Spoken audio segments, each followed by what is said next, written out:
Internautes, bonjour et bon après-midi à vous déjà. Je vous dis, on est ensemble, pas de soucis. Continuez toujours à abonnez-vous comme d'habitude car nous sommes là pour vous servir comme d'habitude. Voilà le lot toko yamba pasteur Mitterrand yé aza mosal na nzambe o nzamba benga na mokili.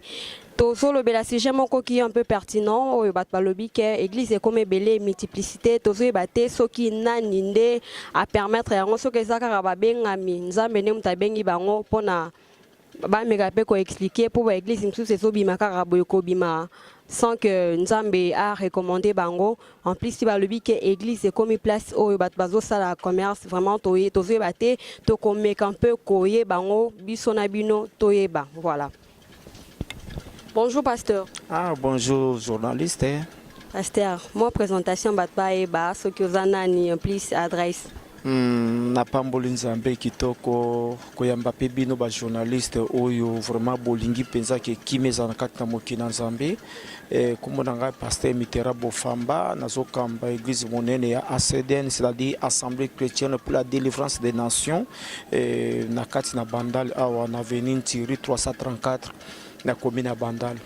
Oui, pasteur appelle si bien adresse à l'obbi Azana commune à Bandal, na avenue série 334. Voilà, pasteur, toyeba Obanda Moussala qui ministère oyo depuis année nini. Oui, vraiment na pamboli nzambe makasi parce que omoni na makambo na nzambe bakomaka te me babotama kakobotama. Ngai na bandi mosala nzambe na âge ba 10 ans. Na bandaki liboso nazalaki na catholique. Lokola mwana kena kula na koma sango mais ba possibilité ezalaki te. Et alors na komi na âge ya 15 ans nde na yeko bima na komi sikoyo epa na prophète Libambu na banzi moto to yebi moto na nzambe munene na komba prophète Libambu nazali fruit na ye numéro 1 na bana o prophète Libambu a formé Mitterrand pazawana na banzi bato ebele ba yebingai. Donc ça dit que vinanga mobembati lelo na kokisi à peu près ba 48 ans kaka na musala nzambe na umeli kaka na musala nzambe mais nzambe apesinga musala oyo na bandaki ko utakuna na bandi lelo sali à peu près 5 ans na ndenge nzambe apesinga mais nazaki epa na moto na nzambe prophète Libambu nde nzambe abengisinga bina nazopeso musala munene po osunga libota na nzambe obikisa bato po babika parce que na ta oyo bato ebele bazo comprendre bakambo ya nzambe te nde yango moni ke esengeli génération moko ya sika ebotama oyo bakosunga pe bakotia bato na vérité ya makambo ya nzambe nde yango na voilà, pasteur Alobi a banda qui musala ya nzambe depuis azalaka mwana mke. Alors pasteur to me kampe koyeba na âge ya 10 ans ndenge nini oyeba ke nzambe bengaki yo okozala lelo pasteur ndenge ozabwe pasteur amunene. Bon eza merci mingi pour na question kitoko oyo moni nde na utu koyebisa oke na makambo ya nzambe bakoma kango te parce que bato ebele bakomi nde kokoma azumwa likabo mwa domoko boye ya guérison akomi onga ministre de Dieu et tandis que ezana bato mosusu babotama ndeko soto tangi par exemple na Bible na Jérémie nzambe alobi aponaki Jérémie tina liboma mama na ye alors ndenge moko pe nzambe aponaki ngati na liboma na mama na ngai ça dit kokola na ngai zaki na basigne nazaki moto moko moto abato ebele balingaki nga mingi nazokamba na âge moko muki ozomona nazokamba ba jeune garçon ba jeune fille nazaki na catholique na âge wana 10 ans nazaki mokambi monene ya bilenge ya mwinda nazo akadri bango na fokulari bo na bando mona déjà bilembo wana ke na osaila nzambe et puis nazali na sala pe ba classe na tanga ba classe mais nzambe alobi côté wana te côté na tindio po okoma mosai na ngai obikisa libota na nzambe donc eza bilembo na botama ki nango déjà bato bando linganga mingi na mosala nazaki mingi aimé na bato ebele bato bazoya bona bando mona bilembo na pourquoi bato bazoya mingi pa na ngai na âge bozomona kaka ye alors namona kibili mona un jour na koza mosali munene ya nzambe ya ko conduire bana nzambe na kati ya mokilo. Voilà, pasteur lobi ye ezali ya kobota mais ezate ke nzambe ne mutabingai mais pasteur toye baba si nini po lobi ke ezaki po bat bando za lebele ozaki des gens touré na batebele si nini po bat mususu ezala vision kolota mususu azo komona makam na journée ezaki na ndenge nini. Bon basigne ezalaka déjà oyebi nzambe ntango aponi moto yaza mosali na ye akodote na pouvoir nyonso na nguya nyonso osala nzambe okoforcer le komokote c'est-à-dire obotami dango kobotama eza différent na bato mosusu basa ba théologie tout ça c'est-à-dire tant nzambe apone yo akopesa yo dans des guérisons dans des délivrances dans des prophéties dans des paroles langues makambo ebele c'est que na âge wana déjà 10 ans zaki dana don big sabat voilà nazaki na don moko ya guérison pe prophétie c'est-à-dire nazaki kaso na bondeli de na moni loko bo ekokisami et puis nazalaki chaque fois so na bondela na epose moto loboko nzi Yesu abikisi c'est-à-dire bilembo wana etalisaki ke vraiment nazana eloko moko ya nzambo nzaba tiaki na kati na nga na age wana vraiment soki na bondeli na bato omona ke moto wana Yesu abikisi ezaki ngai teme Yesu azaki na kati na nga bande kobikisa bato nde na tawana nazokola nango partout nazokende ozomona kaka ke bilembo wana ezokokisama bato bazokangolama bato bazobika et puis nazoteya liloba na nzambe c'est-à-dire vi nanga mobimba ezali kaka mosala ya nzambe. Oui, souvent la guérison souvent et ça la rappelle à ma famille net nzamba bengio aussi ozo ko explose ça la musa na yo que nzamba bengio ozo big ça ba entourage na yo ba bazon di maté souvent na famille là obanda ko sala ba pratique wana ba geste wana famille et pekisa ki yote bon omoni même bible bisolo bana biso que biso na famille motako ndima te parce que ba meseni bayebi ke wana za mwana biso ndeko na biso grand frère na biso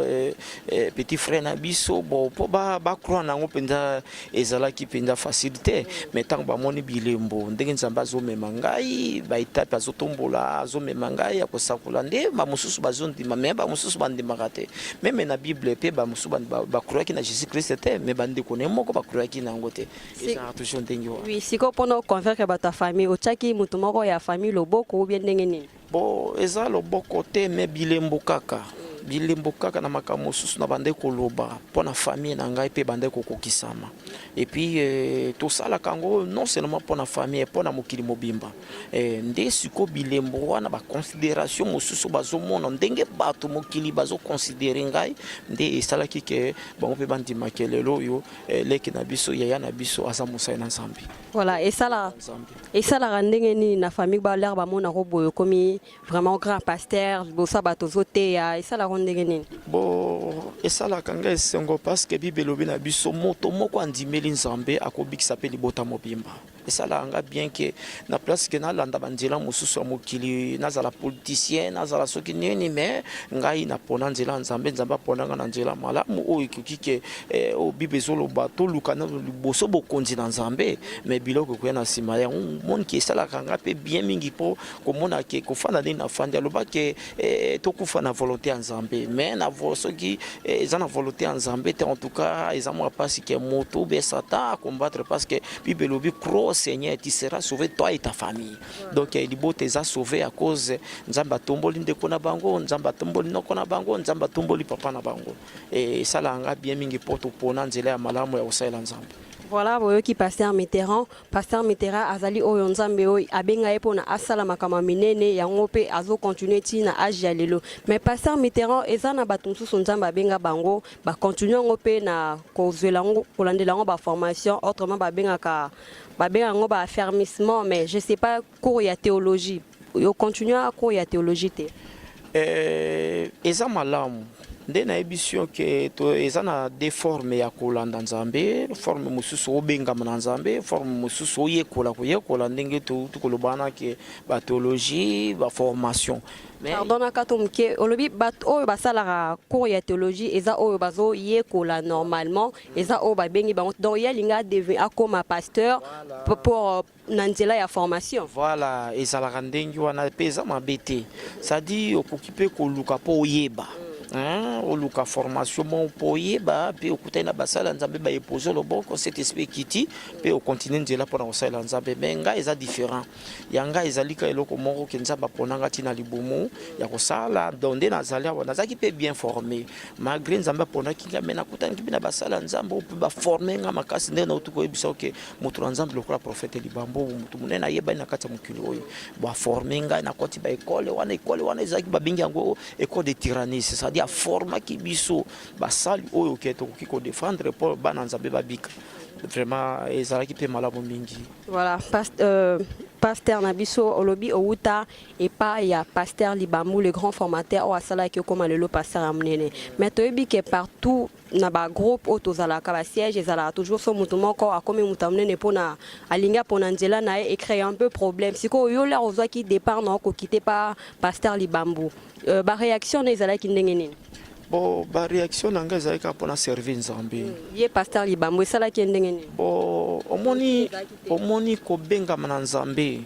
na likambo ya Nzambe ntango Nzambe aponi yo. Ezala meme ozali molakisi oyo babengi maître ntango Nzambe aponi yo ketelema kende na mosala ya Nzambe toka ekreaka problème moko te. Au moins ki obima na ndenge ya mabe na baranki na bapolémike. Ngai lokola ta ekokaki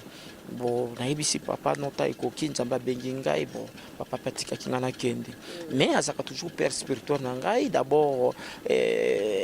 nazalaka na ye bien nazalaka na problème na ye te ndenge bato mosusu babimaka bapolémike baproblème awangani père spirituel na ye tout ça mais ngai vraiment lokuta mabe wana aza papa na ngai ya molimo bato nation bayebi Congo bayebi Libambu moto monene na Nzambe donc na kati ya motema na ngai nazalaka na problème na ye te parce que forma ngai naza mpena mwana na ye alors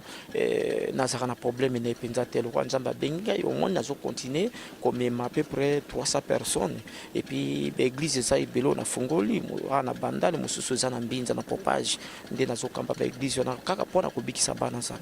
Voilà. Pasteur Olobi bien que fongola église na yo mais est-ce que pasteur Libambu aya déjà une fois koya ko assister yo amona ndenge ni nozo sala misala? Bon na mosala oyo nazaki na toujours na eloko babengi intercession c'est-à-dire formation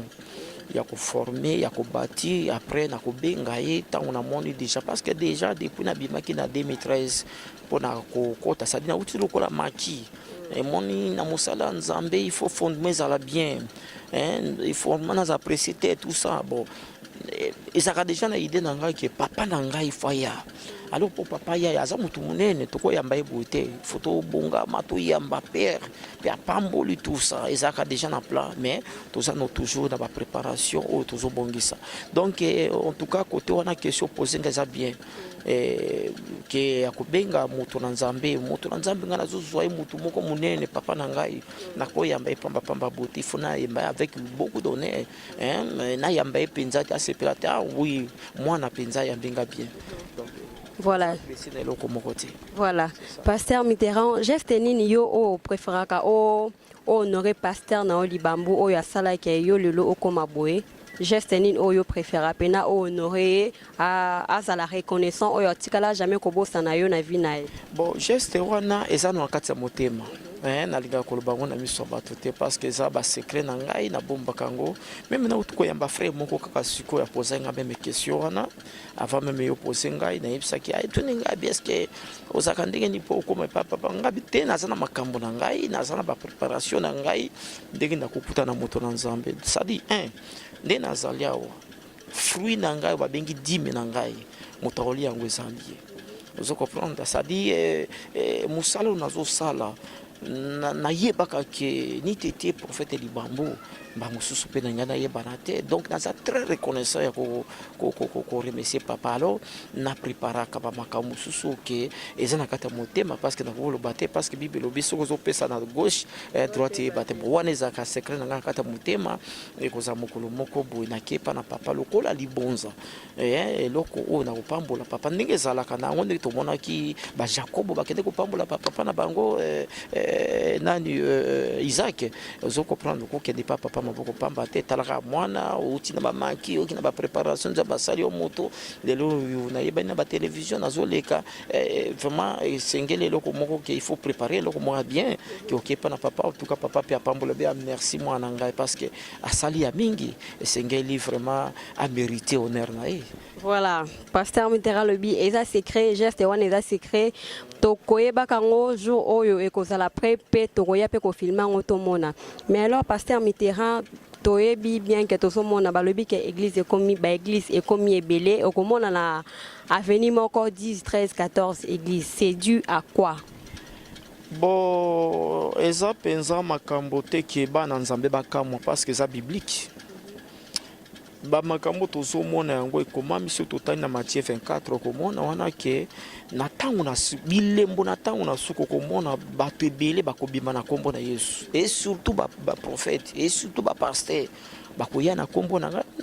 Matthieu 24 komami yango et puis surtout tangi na 2 Timothée chapitre 3 komona ke na bilembo na tango na suka to komona bato ebele bakobima bakocréer bakoformer l'église to kokama yango te parce que c'est komama déjà et puis to komona bilembo koyina na ba polémique bitumba banzala ba problème to kama te moto akokama peut-être moto ayebi na maloba na Nzambe te mais to yebi ke na maloba na Nzambe na pesi bango batanga na Matthieu 24 bakomona makambo Nzambe baki bandi kokokisama okomona babusu na veni moko 30 églises 50 même églises alors bon eza na tamo to mitungisama te eza na tamo ko makambo wana eko changer o Nzambe to koyeba ba vrai fruit banani ba vrai serviteur de Dieu parce que les loyo to komi ko mona makambo Nzambe alobaki ba faux prophète ba ko créer ba miracle pona ko séduire bana Nzambe pona ko kosa bana Nzambe to koyeba bango na misana bango ngana mi komisité mais Nzambe moko nda ko katalika mbo wana to koyeba aza musala Nzambe ya solo aza prophète Nzambe ya solo mais nakoyebisaka bana Nzambe mokili mobimba bakamwa te mais eza maloba o Nzambe aloba kike ekokoma na tamoko bilembo na tango na suka to komona ba signe basali ya Nzambe akobima ebele ba église ebele to kamwa te parce que lelo même okomona ke à part ba église de réveil ozomona ba église net ya ba magie ya ba nyonso ebimi OK salemaka te na kata mokili ba framaso tout ça ebimi alors to kamwa te parce que Bible ebisaki biso d'avance que bilembo na bokomona yango ke ba église ebele kobima na kombo na nga mais ebele na baza ya ngai te c'est que tokomi déjà na fin ya fin de l'année en fait tokomi na fin o Nzambe alobaki ke mokili fo ezokufa non tokomi na note Nzambe alobaki ezakaka ba signe ezakaka bilembo tokomi na suka te mais Nzambe abi tokomona ba signe o ko talisa bilembo na tango na suka na tango c'est to comme na suka te mais ezali nano bilembo to komona ça dit c'est to moni ba signe wana ya ba église ba signe wana ya bitumba koina na kokabwana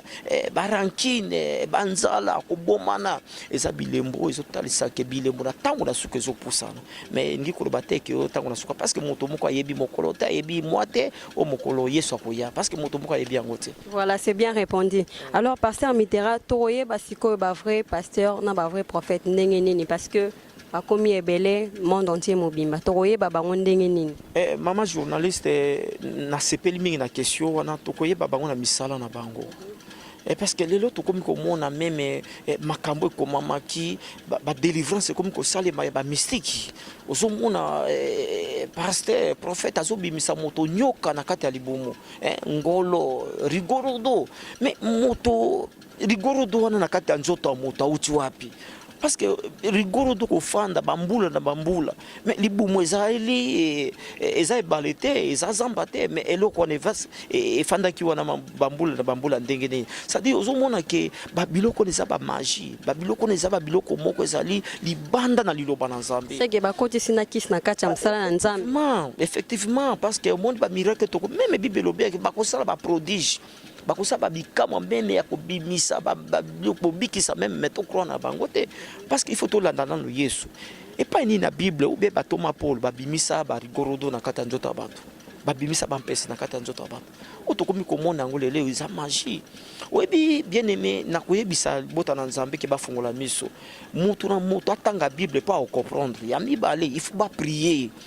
Il faut prier, c'est pas n'importe qui a posé le boko na moto. Oyoki kaka prophète moko bazoli kana ba télévision ngana biki sa bokei. Non, bon de la Nzambe avant kendi ko ne pas na parce que ebele bakobima pona mbongo e bakobima po ba séduire ba Nzambe ba bungisa bango schéma bien. Alors toujours mona bango lelo yo ke makambo Yesu salate bango bakomi ko sala yango ba pratique bakomi ko sala yango mais zali banda na makambo oyo batoma pour basala ki yango yango no moni ke tokoyeba bango na ba misala na bango siko bato wana oyo babimi ebele bazosala ba miracle ko bimisaka banyoka biloko ebele oyo eza libanda ya religion wana sort na bango kozala ndenge nini sort na bango ezali ke ye moko Nzambe alobaki tobangela eloko moko te ye moko akoyeba kokabola omoni ebele bazotangaka komona Nzambe me baza ya Nzambe te tala biso tokoko prendre justice te liboso ya Yesu Nzambe moko aza terrible totika komitungisa maobo tokangisa bango no ye moko nzambe akokata pe akosambusa bato mosusu sort na bango ezali kaka oyebi ntango bible ezoloba le salaire du péché c'est la mort nzambe basakanaka na ye te parce que ntango yo ozosala biloko moko ozotanga kombo na nzambe nzambe azali terrible nzambe aboma basodome bagomor nzambe aboma bato nzambe aza nzambe tokomitia liboso ya nzambe te tobanga eloko moko te me tokoyeba bango kala mingi te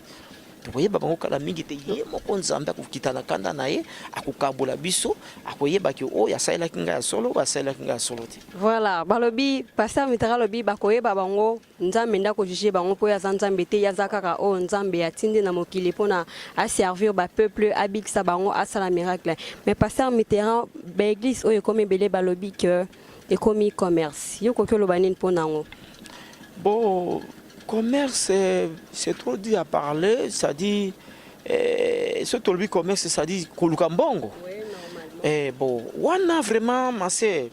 oui, même dans la Bible, il y a ce zoloba qui n'a pas si bien offert, bon, ça a pas offert. Quand faut amener biso basala nzambe, vous n'avez pas battuté, et vous n'avez pas nzambe. Pourquoi nous avons pas de bobiki sa moto, moto a malade, bon mémelo comme moto, bon sengelo comme côté. Alors, ce que tu as comme on a le loba délivrance, c'est comme il faut payer ça $200, il faut payer ça $30. Et ça, les bandes dans la Bible. Comment tu as malade, tu as un bon gavo. On a les bandes, tu as là, ce que tu pasteur, ou bien prophète, abandi ko senga mbongo ava bonde na moto mama ko sa ko kende pas pasteur wanati azali banda parce que bible ezol bana biso ke nzamba pesa biso ofele nzamba lubi bo kende bo bikisa bato ko mema telo kwa moto te lo ba moto ye moko akanisa lokola action de grâce ke nazo pambula nzambe na signe ke nzambe makao minene wa asani na kati na ngai abikisi ngai abikisi libota na ngai na signe wana moto akoko pambula yo mais ezate ke yo pasteur o senga no ngana bikisi yo pesa nga moto ko pesa en tout cas na koyebisa libota na nzambe baki bana ba passer ande siko seki batabongo soki ba retrouver bango ba arrêter bango bon ko arrêter justice nzambe ezali parce que moni tokomi kofinga mamingi lelo biso ba pasteur ba prophète bakomi kofinga ma parce que zana bato moko boya koza koluka mbongo ndenge utu koluka na tika luka mbongo akiko kuta na moto moko magicien moko bo luka mbongo abebisi évangile abebisi moboko nzambe atikela ki biso c'est trop dire que to kangisa bango mais nzambe ye moko azali parce que moni na nzambe apesa pe mibeko apesi mibeko na yo babengi loi apesi côté à bénédiction puis apesi malédiction ça dit malédiction ça pona bato bazo to sa mibeko nzambe te bato bazo mema makambo so bazo bakisa makambo ke nzamba bakisi te mibeko kolanda bango parce que nzamba lobi mibeko ya ti wana atia ba malédiction na kati ya malédiction ku fezali donc biso to koloba mingi te parce que kolo mokila azali et puis yeso azali akosala yebi nyonso ezoleka voilà to bangeloko moko te to tikela nzambe ne AGG makambo yango mais pasteur Mitterrand balobi que ba exigence c'est comme ebele ceux qui m'ont dit ma côté na kati église et comme le rôle moi na zui pénition ava à côté fort aya na ram ya papier duplicateur aya na soit qui babi exigence c'est comme ebele eza pona nini bon ba condition wana vraiment ngai na lingi na lobelo ko moko pona yebisa mokili mbo bazola na télévision nangina kebisa bango ndenge ote koloba na bandelike nzamba pesa biso condition ti condition na biso ezalaka toyoka liloba nzambe totosa mibeko nzambe mais soko moni na makambo ya nzambe komi na ba condition pesa boy sala boy wana ezali libanda ya makambo ya nzambe donc tango yoki yango déjà bima na kati église wana parce que lelo yo ndeko utu koloba wana tokamati makambo ya mokili totiango na kati ya église tokamati makambo banganga epa na nganga soko okei il faut pesa ntaba opesa boy et ça diffère pas biso basala nzambe nzamba tika kosenga moto eloko moko te mais lelo tokamati makambo banganga makambo mokili tokotisa na kati église avana bonde ya no pesa rame pesa boy automatiquement vraiment nakobakisa te nakolongola te en tout cas il faut na banga nzambe vraiment eza malamu te nde na ote koyebiso ke ba eza badi mais ba action de grâce eza recommandé na bible ozo comprendre 10 mais eza recommandé offrande eza recommandé verset nini bayoka verset na Malachi chapitre 3 verset 10 nzamba zoloba il faut to memaka 10 na ye Mais et puis na Exode 35 verset 5 nzambe il faut to même ba offrande efungulaka biso ba porte soko zo pesa dit offrande te koza frapper na malédiction wana eza na kati ya Bible na Malachie chapitre 3 verset soko to na verset 10 ono komona ke nzambe zo senga ke il faut motapesa dime lingi kolobani ça dit nzambe pambolio olongoli pare na opesi pare wana zo pesa pona ne parce que tango yo do sala ou bien mosala na yo bilanga na yo entreprise na yo nzambe a ko empêcher que diable a kota te pour détruire ça dit que to pesa kana po nzambe a protéger besoin na biso bénédiction na biso que mutu moko a kota te mais na mona lelo batu bana nzambe ko mona abandi na $10,000 akititi na ba $1,000 ça dit o pesa ki 10 nzambe te parce que nzambe biso ko pesi ete a ko détruire. Donc tolo ba qu'ils sont obligés na mutu a fa pesa rabdim et comment me na kati na Malachie. Donc ils sont obligés que tant on a pas pambolo, il faut l'ongler 1/10 avant au lia, il faut l'ongler 1/10 au que copé sa père spirituel au que tika on église pour balobi dit mais ba pesa na balabala ba pesa sorti na quatre église. Donc on les a recommandé na ibisi mokilibo balanda na Malachie 3 verset 10 au comment que nzamba do 5 à 10 mais il faut to pesa. Voilà. Vous le savez, balobi dim ezali eza obligé ceux qui ont gagné $2,000 longola ta 1/10 ya ko pesa na église pour nzambe apambulo na misala na yo zo salo ki na liboso. Mais avant jour moko pasteur Mitterrand fimo ba benga nous na kamba depuis Maroc abenga esingana tout na pourquoi église est comme na ba conflit. Et comme na ba conflit bozo yo kanate ezani. Ma sœur journaliste na ko ebiso loko moko kende na utu ko ebiso ke eza bilemo na tango na suka. Comment bato bazo sambela nzambe bayinana parce que na mibeko na nzambe et loko liboso nzambe alobaki to linga nzambe ya mibale linga moninga na yo comment yo pasteur oyi na moninga na pasteur oza faux pasteur toko yinana te loba peut-être so eza likambo moko mabe toko telemela ye ke likambo to sala ou soit toko benga ye to ebisi en tout cas frère likambo to sala. Est-ce que nakatomke est-ce que bozo rapé tambo se réunir bino na bino ba pasteur bo pesa na ba conseil bino na bino eza mo rale parce que le lona na ngo ko ndima ko pesa conseil ba ko lingate yo benga ne passer awoloba yo nani po benga nganga na tinda mana nzambe donc eza pasi to senga ka nzambe que vraiment nzambe moko sala parce que le lo vraiment musala nzambe ba déborder yango yo benga passer mais o manquer yo ozomona meto sambila nzambe moko ko sala parce que le lo yo soko moni moninga zote même na télévision zolo balikama bo bengi so bi frère likamo do sala bo mais okomona ndenge akofinga ekomi polémique kofinga alors nga biloko wana na kokakango te na linga pe polémique te vraiment eloko wana nzambe ayibisanga vraiment na kotikala ka jamais kolekana ba polémique ya koyina moninga so moninga na moni ki asana ba problème na obondela pona na binzambe sungai ninga zokende na igarema nzambe sungai mais pona lika na télévision na critiquer bon na ebité parce que ça biloko mususu tozo mona ngo zo critiquer mutu wana ba mususu ebité nzambe asala alliance na nzambe ndengeni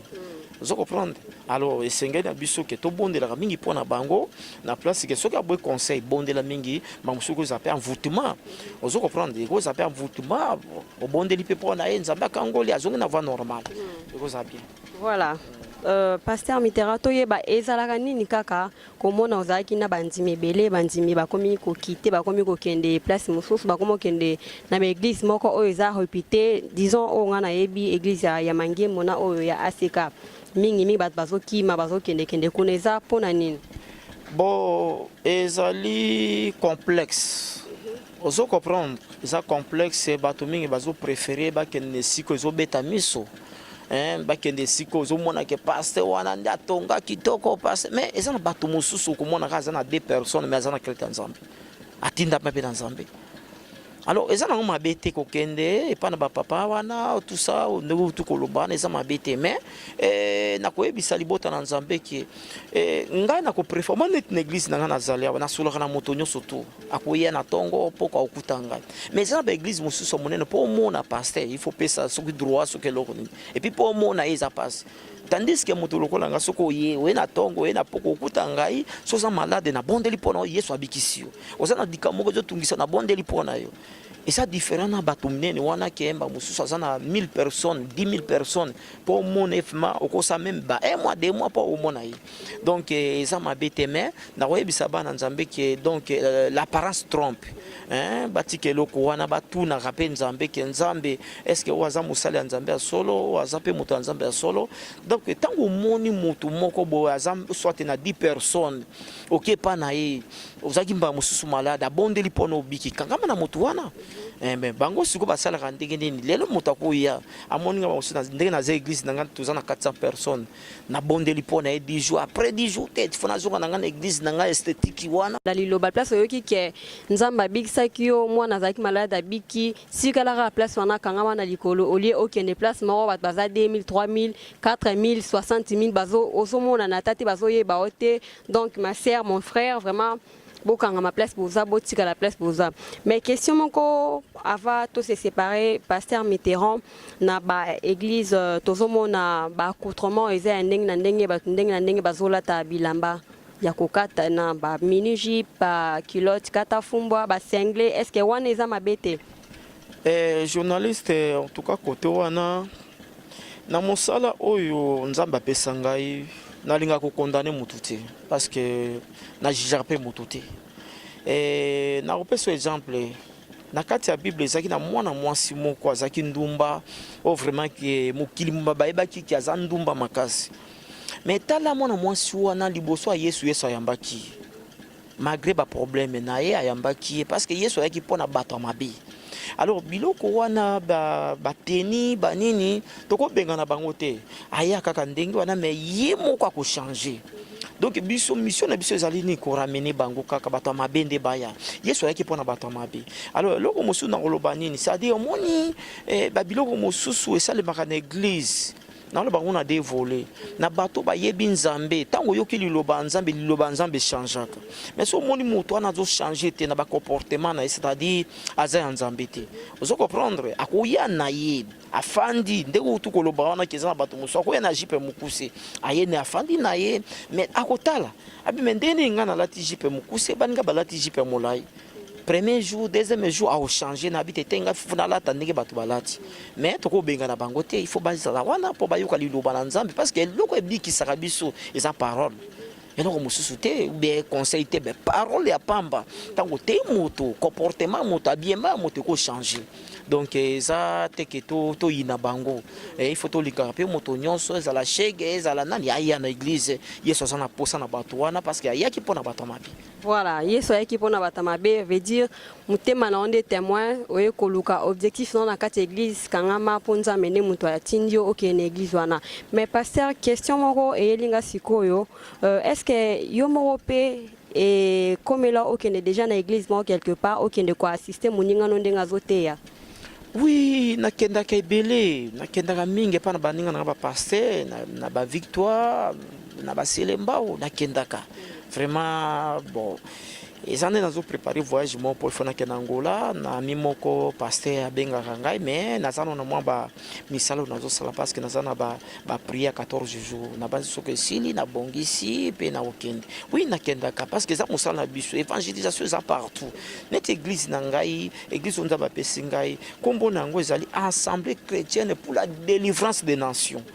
Ça dit net aux allées tous à na Kinshasa il faut toquer de Brazzaville, il faut toquer de Angola, il faut toquer de partout. Tout le monde en Afrique, tout comme en Europe, partout en Asie, partout. C'est comme ça. Bon, il faut en volonté en Zambie. Nazela ka toujours en Zambie. Moi je suis bongo ngane ko ki voyager, mais na force à rater.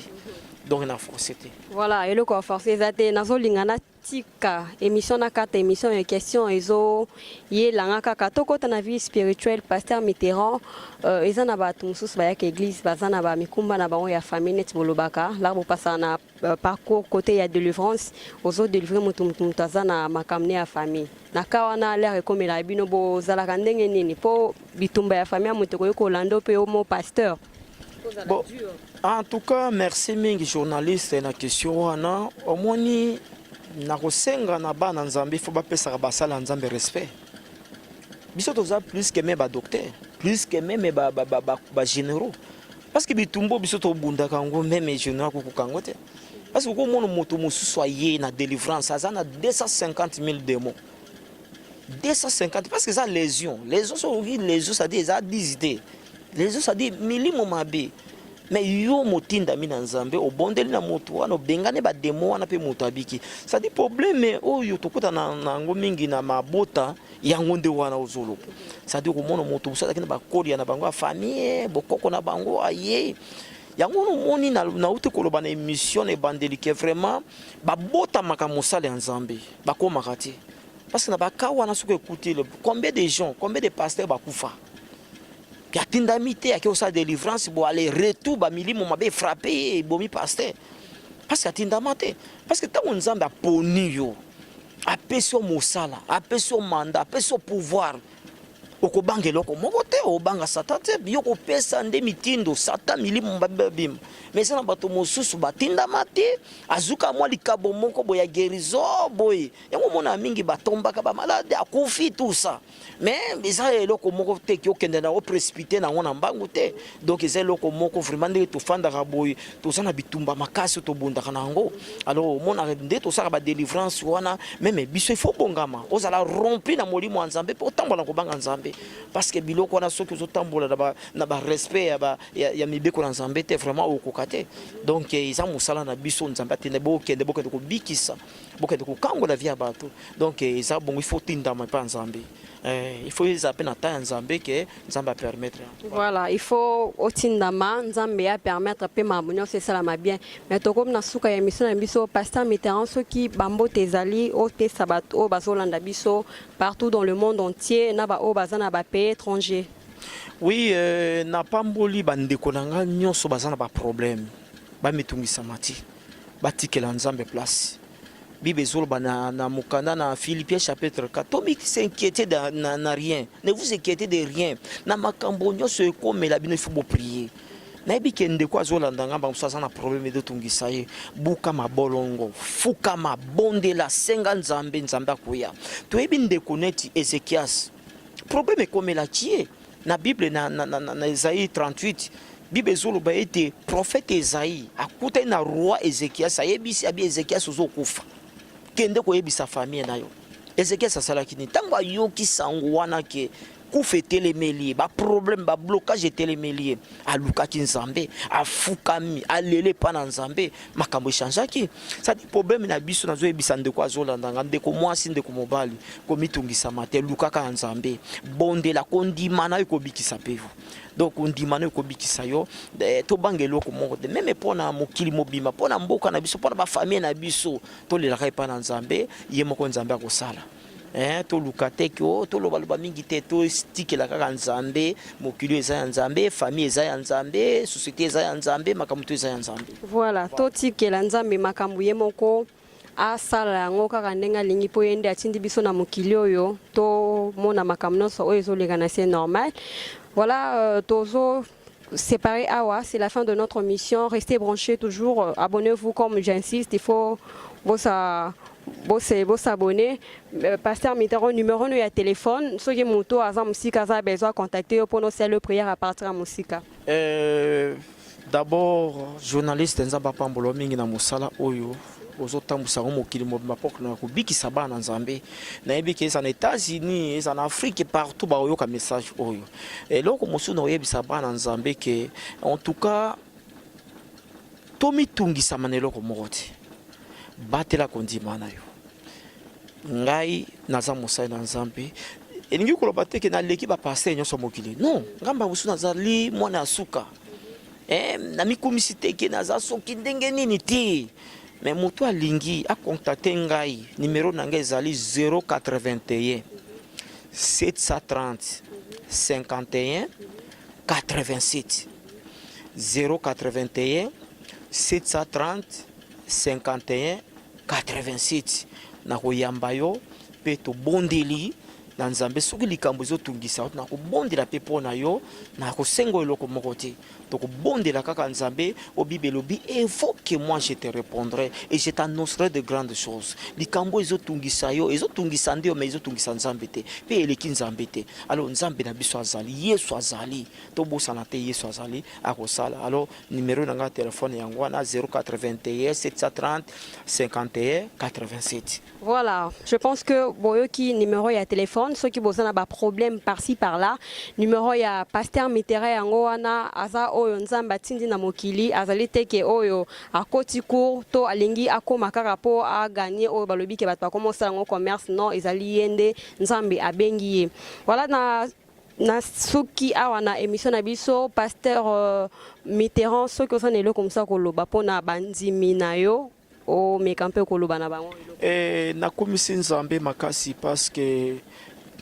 boye peza na tamoko ya bien parce que mokili komi na suka mitema na bato ebebi bazoyeba te bakosala ndenge nini nakoyebisa bana nzambe alobi ete esika mayele na biso esukaka nde esika ya nzambe ebandaka napesi bango kaka makasi balandaka nzambe epuis na pamboli yo journaliste kolemba na mosala oyo te sala mosala oyo po olendisa bana nzambe puta na basali ya nzambe basala nzambe mosusu oyo baleki meme nga bazali oyo bazali ke bakoedife meme bana nzambe donc mingi ya kobakisa eza te me nzambe apambola ndeko nyonso to azolanda ngai tika ete soki oza malade obika na nkombo na yesu soki ozali na problème ezotungisa obotaka to kobota na nkombo na yesu soki ozoluka mbongo nzambe akopesa mbongo nzambe apambola moto nyonso. Voilà, ba programme ya culte eza ndenge nini? Programme na biso ya culte tozalaka nango chaque mardi na kati na esika oyo à partir de 17h à 19h30. Jeudi aussi 17h à 19h30, dimanche na 8h à 11h30. Donc tozalaka awa mardi, jeudi et puis dimanche tozalaka awa. Et puis na église ya Mbinza kuna tozalaka chaque mercredi et puis samedi toujours na 17h à 19h tozalaka kuna. Donc nazana permanent awa na koyamba mutu nyonso na maboko mibale. Voilà, mesdames et messieurs, fidèles internautes, c'est par ici que nous nous séparons. Au revoir.